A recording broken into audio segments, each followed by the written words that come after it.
여러분, 오늘 이 본문의 말씀의 내용을 보면 예수님께서 오늘 이 말씀 가운데 나를 따르라고 하는 말씀이 29절 맨 22절 하반절 말씀에 기록이 되어져 있습니다.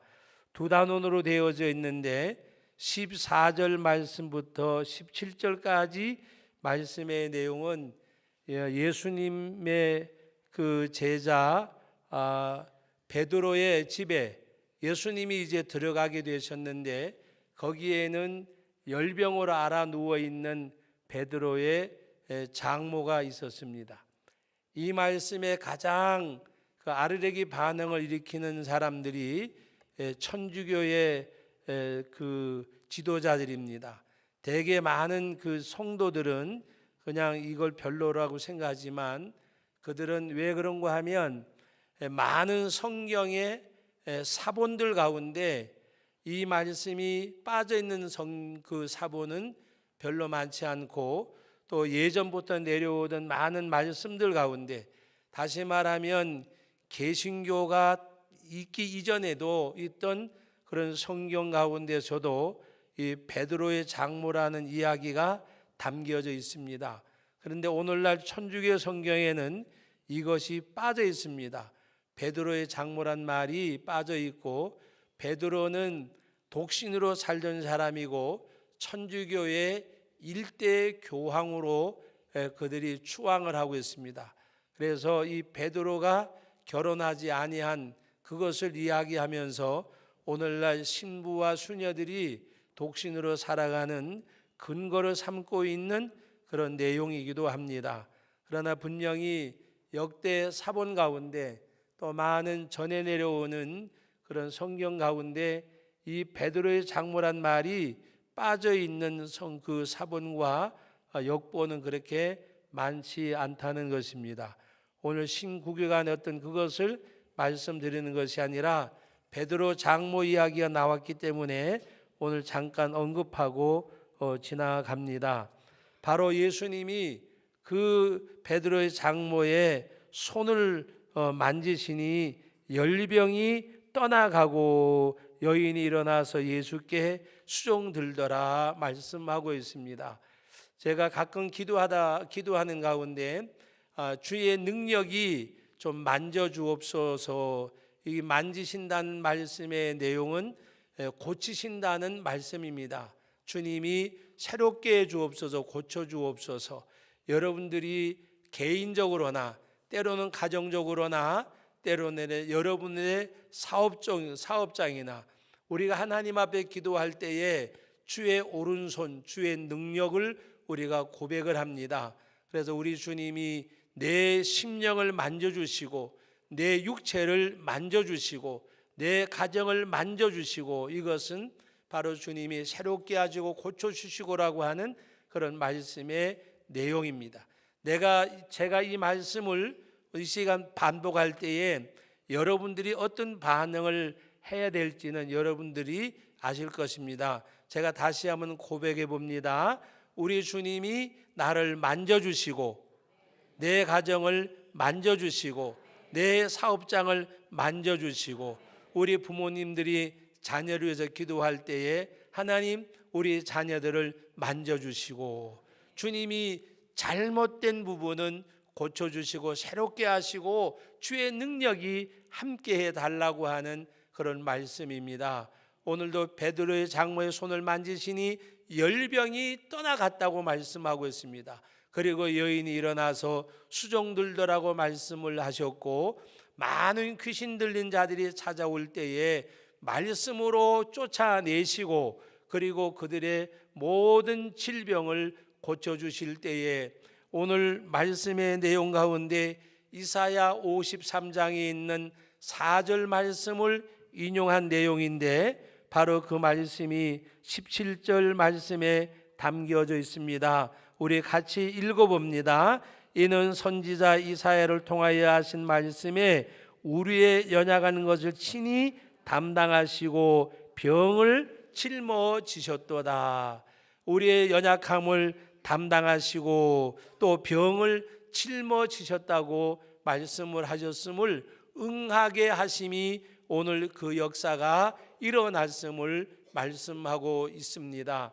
예수님이 이 땅에 오셔서 행하는 모든 일들은 자기 주도적인데 자기 중심적인 것이 아니고 자기 주도적인데 그것은 하나님의 뜻을 쫓아서, 오늘 우리가 신앙생활 하면서도 때로는 자기 중심적으로 신앙생활 하면서도 하나님의 뜻 안에서 행하는 것처럼 우리가 말하고 행동할 때가 없지 않아 있습니다.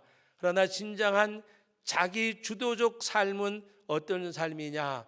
오늘 세상적 학문적으로 말하는 자기 주도적, 자기 자신을 이렇게 뭐라고 이야기할까요? 자기 자신을 컨트롤할 수 있는 자기 능력, 그것을 개발하는 많은 프로그램들이 오늘 이 사회에 우리 청소년들에게 특별히 필요한 프로그램이기도 합니다.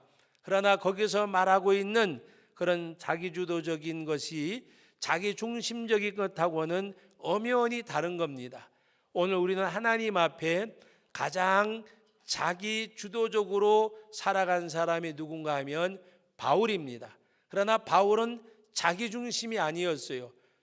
바로 고린도전서 10장 31절 이하의 말씀에 담겨져 있는 대로 내가 살아도 죽어도라고 고백하던 그 바울은 그 고린도전서 10장 31절에서는 오직 먹든지 마시든지 무엇을 하든지 하나님의 영광을 위하여, 그는 자기 삶 자체를 먹든지 마시든지 무엇을 하든지 그것은 삶의 과정의 모든 것을 말씀하는 내용이잖아요. 또 그는 한편으로 빌립보서 2장에 보면 나는 사는 것도 죽는 것도 라고 말씀하면서 내가 살아도 주를 위하여 살고 죽어도 주를 위하여 죽나니 나는 사나 죽으나 주의 것이라. 생사의 모든 것까지라도, 삶의 모든 과정까지라도 오직 하나님을 중심한, 그리고 거기에다가 자기를 하나님 앞에 드리는, 자기 자신을 완전히 신앙인으로서 하나님의 사람으로서 자기 자신을 컨트롤하는 자기 주도적인 그런 삶을 사는 사람입니다. 여러분, 내 욕망대로, 욕심대로, 욕구대로 이끌려가는 삶은 자기 중심적인 삶이에요. 나 자신을 하나님의 말씀 앞에 복종할 줄 아는, 나 자신을 하나님 앞에 드릴 줄 아는 그 삶이야말로 온전한 자기 주도적인 삶을 살아가는 사람입니다. 자기 욕망대로가 아니라 하나님의 말씀 안에서, 하나님의 그 말씀이 명하시는, 성령이 감동하시고 이끄시는 그 안에서 자기 자신을 복종시킬 수 있는, 자기를 다스릴 수 있는 그런 신앙인이 오늘 우리나 되어져야 합니다. 바울 사도는 하나님 앞에서 그와 같은 삶을 살았습니다. 그래서 그는 믿음의 아들 디모데에게도 디모데후서 1장 8절에서 보면 너는 내가 이 복음을 위해서 옥에 갇혀 있는 것을 부끄럽게 여기지 말고 복음과 함께 고난을 받으라고 말씀을 하셨습니다. 또 2장에 가서는 너는 그리도 좋은 군사로 나와 함께 고난을 받을지어다라고도 말씀하셨습니다.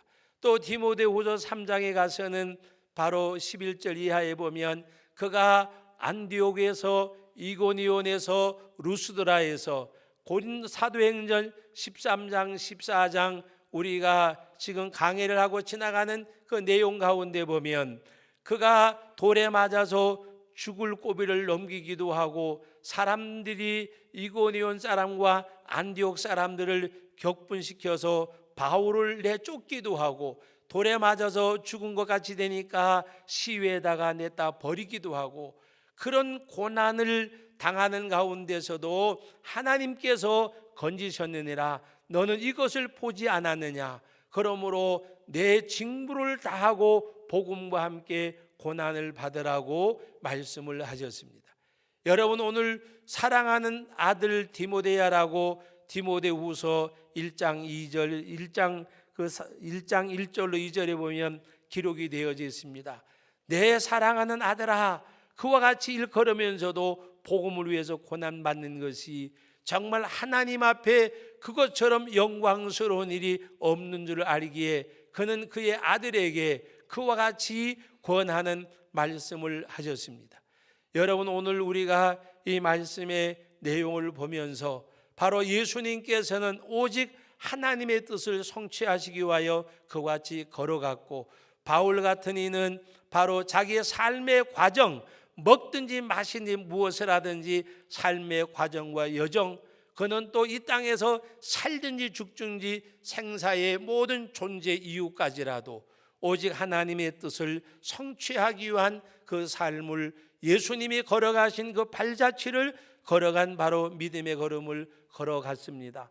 오늘 저와 여러분들도 진정 내가 크리스찬이라고 생각되어지고 내가 그 하나님의 은혜와 주님의 사랑을 헤아릴진데 내 삶을 통해서 하나님의 영광을 드러내려고 하는, 내가 의도적으로가 아니라 정말 하나님이 영광을 받으신다고 하면, 주님이 기뻐하신다고 하면, 교회의 유익이라고 하면, 하나님의 나라가 확장되는 일이라고 하면 내가 오히려 거기에 쓰임받고 희생당하고 내가 오히려 디딤돌 되어지고 내가 오히려 희생양이 될 때에 우리는 하나님 앞에서 오히려 그것이 기쁨이 되어지는 성도가 되어져야 합니다.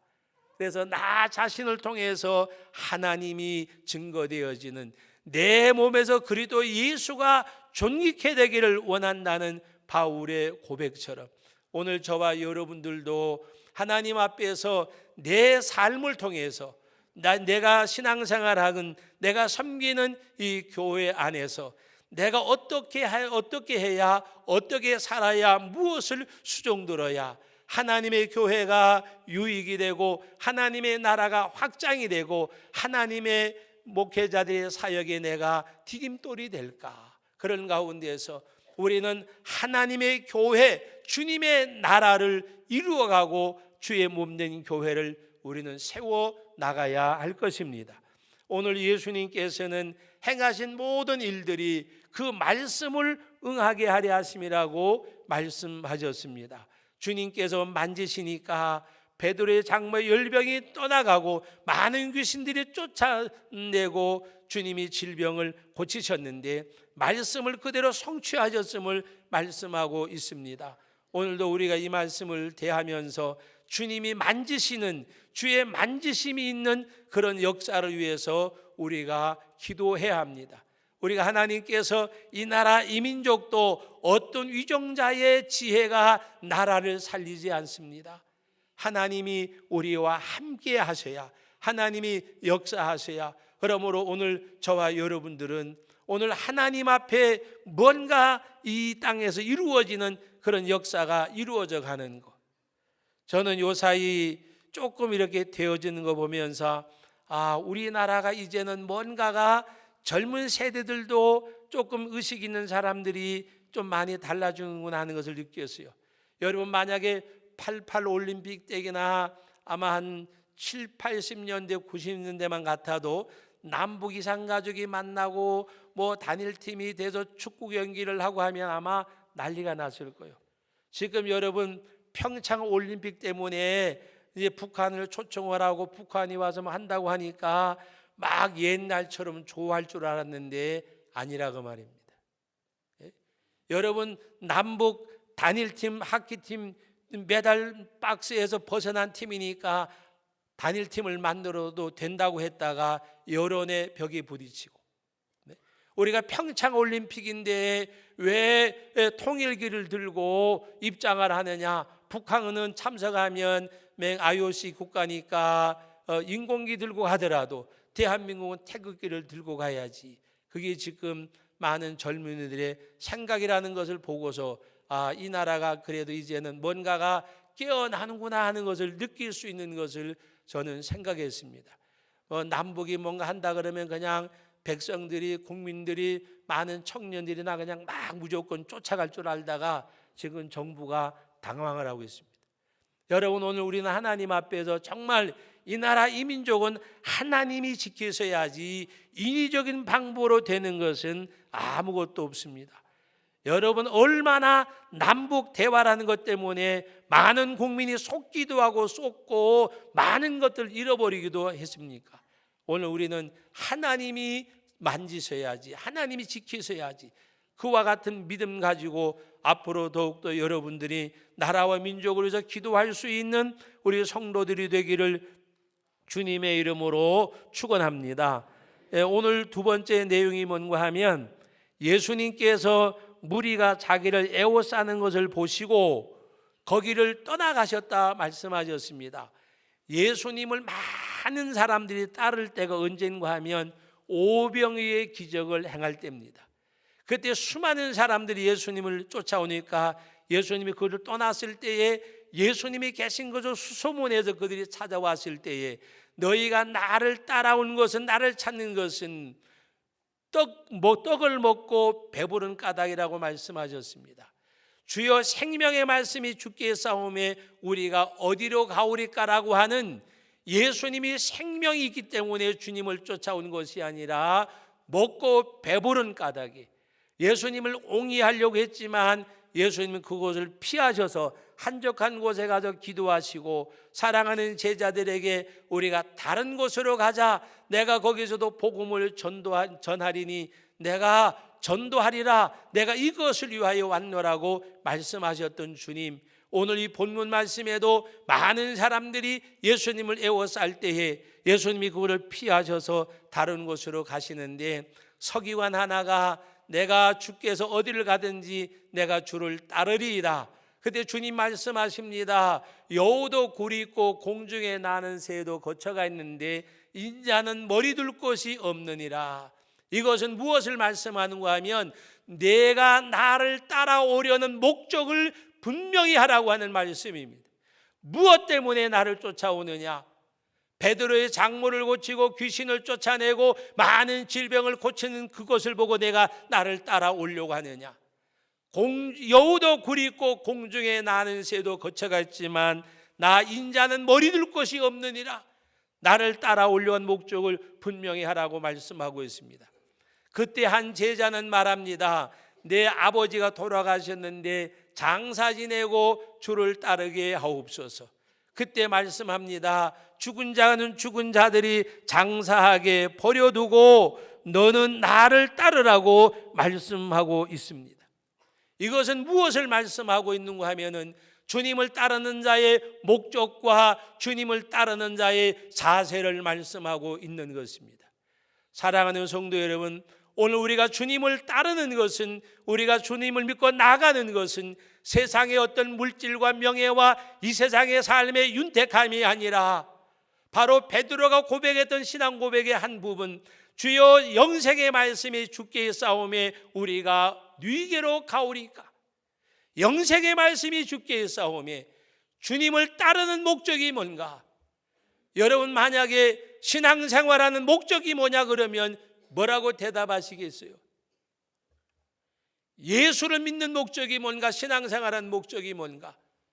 우리가 예수를 믿고 죄사함 받고 구원받은 하나님의 백성이 주님을 따르는 목적이 뭔가?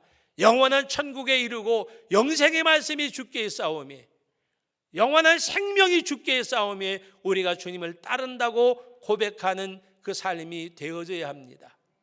우리가 세상의 꿈이나 세상의 비전이나 세상에 무엇을 얻고자 주님을 따르는 것이 아닙니다.